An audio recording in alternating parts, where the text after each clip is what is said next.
તો છે ને એકદમ સરસ ફરસાણવાળાની દુકાન જેવા જ. તો આ રીતે જ તમે ઘરે બનાવશો તો ઓછી મહેનત અને ઓછા ખર્ચામાં અને 500 ગ્રામ લોટમાં તમે ઘરે ડબ્બો ભરાઈ અને તમે બનાવી શકો. તો ચોક્કસથી તમે એકવાર આ રીતે નમકપારા બનાવવાની ટ્રાય કરજો. શક્કરપારા તો બધા બનાવતા જ હશે, પણ નમકપારા બનાવવાની ટ્રાય કરજો. હેલો ફ્રેન્ડ, તો તમારું સ્વાગત છે મારા રસોડામાં. તો આજે હું તમારી સાથે શેર કરીશ નમકપારાની રેસીપી. તો ચાલો શરૂ કરીએ રેસીપી. તો આજે આપણે બનાવશું નમકપારા. તો જે શક્કરપારા આવે તેવા જ આપણે નમકપારા બનાવશું. તો નમકપારા બનાવવા માટે મેં 500 ગ્રામ મેંદો લીધેલો છે અને 8 થી 10 તીર આ રીતે મીઠા લીમડાની લીધી છે. તો આપણે નમકપારામાં મીઠા લીમડાનો ઉપયોગ કરશું. તો આપણે આ પાન છે તેને પીસી અને તેની પ્યોરી બનાવી અને તેનો ઉપયોગ કરશું. તો આપણે મીઠા લીમડાની પ્યોરી બનાવી અને આપણે લોટ બાંધવામાં ઉપયોગ કરશું. તો આપણે 500 ગ્રામ મેંદા સામે 8 થી 10 તીર મીઠા લીમડાની લીધેલી છે. તો આપણે આ રીતે બધા પાન કાઢી અને પછી તેને પીસી લેશું. તો આપણે આ લીમડાને સારી રીતે ધોઈ લીધો છે. ધોઈ અને પછી આ રીતે આપણે પાન તૈયાર કરી લીધા છે. તો મીઠા લીમડાના આ રીતે આપણે પાનનો જ ઉપયોગ કરવાનો. તો તેની ડાળી હોય તેને આપણે કાઢી લેવાની. તો આપણે ડાળી કાઢી અને પાન તૈયાર કરી લીધા છે. તો તેને આપણે પીસી લેશું. તો આપણે આ પાનને ઉમેરી દેશું.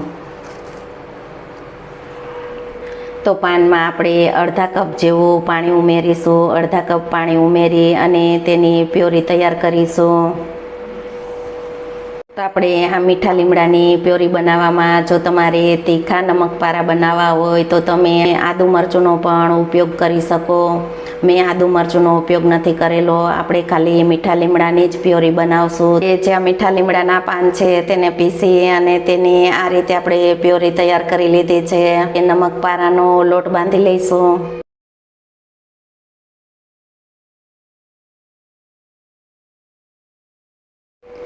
સ્વાદ પ્રમાણે મીઠું ઉમેરીશું. તો આપણે નમકપારામાં 1 ચમચી કાળા તલનો ઉપયોગ કરશું. જો તમારી પાસે કાળા તલનો હોય તો સફેદ તલનો ઉપયોગ કરી શકો. જો તમારી પાસે તલ ન હોય તો તમે કલોંજીનો પણ ઉપયોગ કરી શકો છો. તો આપણે 1 ચમચી કાળા તલનો ઉપયોગ કરીશું. અડધી ચમચી જીરું ઉમેરીશું. તો આપણે મોટા 2 ચમચા ગરમ તેલનો ઉપયોગ કરશું. તો તેલની જગ્યાએ તમે વનસ્પતિ ઘીનો પણ ઉપયોગ કરી શકો. તો આપણે આ ગરમ તેલ લીધેલું છે તો 2 ચમચા ગરમ તેલનો ઉપયોગ કરશું. ગરમ તેલનો ઉપયોગ કરશું તો આપણા નમકપારા છે તે એકદમ ક્રિસ્પી અને ખસ્તા બનશે. તો તેના માટે આપણે ગરમ તેલનો ઉપયોગ કરીશું. તો લોટને આપણે પહેલાં સારી રીતે મિક્સ કરી દેશું. તો આ રીતે આપણે તેલ ઉમેરી અને લોટને એકદમ સારી રીતે મિક્સ કરી દેવાનો. જો તમને તેલ કે ઘી ઓછું પડતું હોય તો તમે વધારે ઉપયોગ કરી શકો છો. જો આ રીતે આપણે ગરમ તેલ કે ગરમ ઘી કરી અને લોટને મોણ દઈ અને આપણે નમકપારા અથવા શક્કરપારા તમે ગમે તે બનાવતા હોય તો એકદમ ક્રિસ્પી અને ખસ્તા બનશે. તમે જુઓ છો કે આપણે એકદમ સરસ મુઠ્ઠી વળે તેવું આપણે તેલનું મોણ દીધેલું છે. આ રીતે જો લોટની મુઠ્ઠી વળે તો આપણા નમકપારા છે તે એકદમ સરસ ક્રિસ્પી અને ખસ્તા નમકપારા બનશે. તો તમે જોઈ શકો છો. તો આપણે લોટને સારી રીતે મિક્સ કરી લીધો છે. તો લોટમાં આપણે છે લીમડાની પ્યોરી છે તેને ઉમેરી દેશું. તો લોટને આપણે મિક્સ કરી અને પછી આ રીતે આપણે જે તૈયાર કરેલી પ્યોરી છે તેને ઉમેરી દેવાની.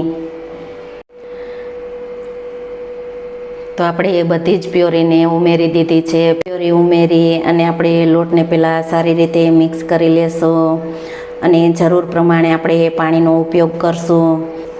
તો આ નમકપારા છે તે ચા સાથે તમે નાસ્તામાં પણ ખાઈ શકો અને બાળકોને લંચ બોક્સમાં પણ તમે આપી શકો. અને બહાર મુસાફરી માટે તમે આ રીતે નમકપારા બનાવી અને તમે લઈ જશો તો તમને મજા જ આવશે ખાવાની. તો આપણે જરૂર પ્રમાણે પાણી ઉમેરીશું અને આપણે નમકપારાનો લોટ છે તે એકદમ સરસ કડક બાંધીશું.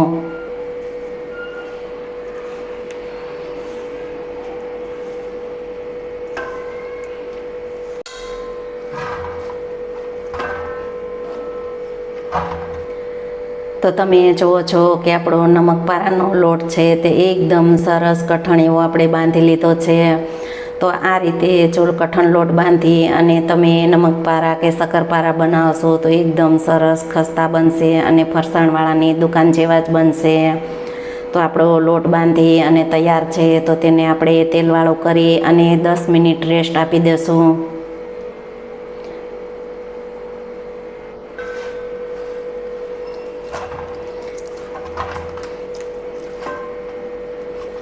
તો તમે જુઓ છો કે લોટ આપણે એકદમ સરસ તેલવાળો કરી લીધો છે. તો લોટને આપણે ઢાંકી અને રેસ્ટ આપી દેશું. 10 મિનિટ થઈ ગઈ છે. તો લોટ આપણો એકદમ સરસ એવો કૂણો થઈ ગયો છે. જો તમે આ રીતે 10 મિનિટ રેસ્ટ આપશો તો લોટ એકદમ સરસ કૂણો થઈ જશે.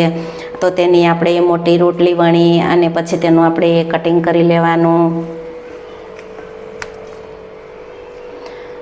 તો આ રીતે આપણે મોટો લોહો લઈ અને મોટી રોટલી બનાવી લેશું. તો આપણે આ રીતે મોટો લોહો લઈ અને આપણે પહેલાં મોટી રોટલી વણી લેશું.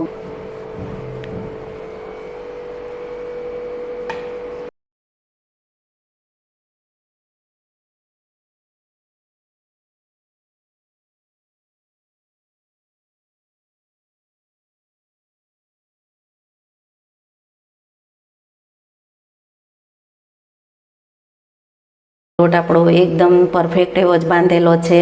વણવામાં જરાય આપણે ઉપરથી કોરા લોટની જરૂર નથી પડતી. જો તમે આ રીતે કઠણ લોટ બાંધી અને 10 મિનિટનો રેસ્ટ આપી અને પછી તમે આ રીતે રોટલી વણશો તો એકદમ સરસ એવી વણાશે.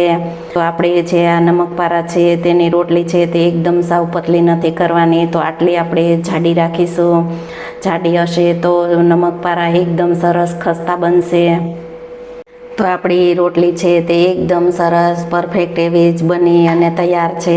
જે આપણે પ્લાસ્ટિકની બોટલ આવે તેનું આપણે ઢાંકણું લીધું છે. તો આ ઢાંકણાની મદદથી આપણે નમકપારાનો શેપ આપીશું. તો આ રીતે આપણે નમકપારાનો શેપ આપી અને તૈયાર કરશું. તમે જુઓ છો કે આપણે આ ઢાંકણની મદદથી આ રીતે નમકપારાનો શેપ આપી અને આ રીતે બધા જ નમકપારા તૈયાર કરી લેશું. જશે તો એકદમ સરસ જે બજારમાં મળે તેવા જ બનશે. તે તમે ઢાંકણની મદદથી તમે નમકપારા બનાવશો તો એકદમ સરસ પરફેક્ટ એવા જ બનશે. જે કાજુ બિસ્કિટ આવે તેવા જ. તો તમે જોઈ શકો છો. તો તમે જુઓ છો કે આપણે આ રીતે નમકપારાનો શેપ આપી અને કટિંગ કરી લીધું છે. તો આપણે બધી જ રોટલી વણી અને તૈયાર કરેલી છે. તો તેનું આ રીતે કટિંગ કરતા જશું અને આપણે તળતા જશું. તેલ ગરમ થઈ ગયું છે. તો આપણે આ રીતે થોડા થોડા ઉમેરતા જશું.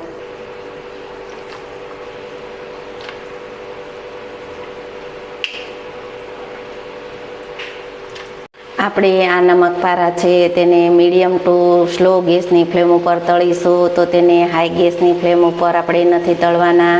તો આ રીતે આપણે નમકપારા તળીશું તો એકદમ ખસ્તા અને ક્રિસ્પી બનશે.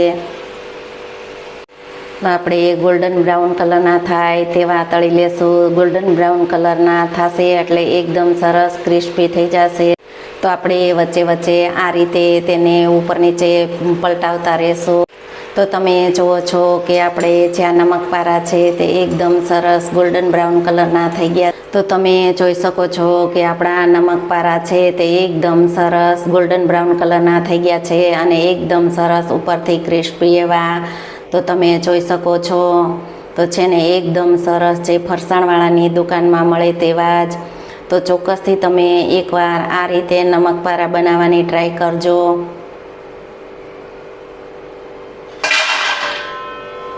તો બધા જ આપણે આ રીતે તળી લેશું. તો તમે જુઓ છો કે આપણા એકદમ સરસ પરફેક્ટ ફરસાણવાળાની દુકાન જેવા જ નમકપારા બની અને તૈયાર છે. તો તમે જોઈ શકો છો એકદમ સરસ ગોલ્ડન બ્રાઉન કલરના અને ઉપરથી ક્રિસ્પી અને અંદરથી ખસ્તા તમે આ રીતે બનાવશો તો એકદમ પરફેક્ટ ફરસાણવાળાની દુકાન જેવા જ બનશે। જો તમને આ નમકપારાની રેસીપી ગમે તો વિડીયોને લાઇક શેર સબસ્ક્રાઈબ કરજો અને બાજુમાં રહેલ બેલ આઇકન દબાવવાનું ભૂલતા નહીં, તો સૌથી પહેલું નોટિફિકેશન તમને મળતું રહે।